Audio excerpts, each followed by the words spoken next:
حضرت انس رضی اللہ عنہ سے مروی ہے کہ ایک آدمی نے رسول اللہ صلی اللہ علیہ وسلم سے سوال کیا کہ قیامت کب آئے گی؟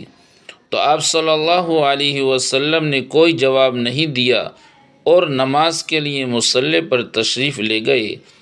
جب نماز سے فارغ ہوئے تو آپ نے فرمایا، قیامت کے بارے میں کس نے سوال کیا تھا؟ تو سائل نے کہا، میں نے۔ آپ صلی اللہ علیہ وسلم نے فرمایا، تم نے قیامت کے لیے کیا تیاری کی ہے؟ تو سائل نے کہا، یا رسول اللہ، میں نے نہ زیادہ نمازیں پڑھ رکھی ہیں نہ ہی زیادہ روزے رکھے ہیں، بس صرف اتنی بات ہے میرے اندر کہ میں اللہ اور اس کے رسول سے محبت رکھتا ہوں۔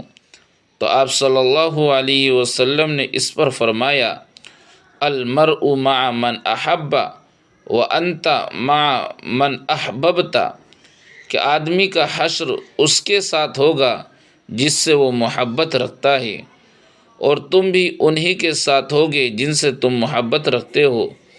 جب آپ صلی اللہ علیہ وسلم کا یہ ارشاد صحابہ اکرام رضی اللہ عنہم اجمعین نے سنا تو تمام صحابہ اس قدر خوش ہوئے۔ حضرت انس رضی اللہ عنہ فرماتے ہیں کہ میں نے اس سے قبل صحابہ میں اس قدر خوشی کبھی نہیں دیکھی۔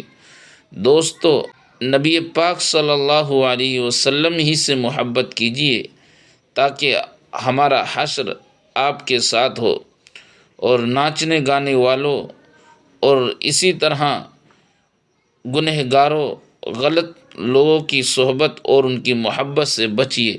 اللہ عمل کی توفیق عطا فرمائے۔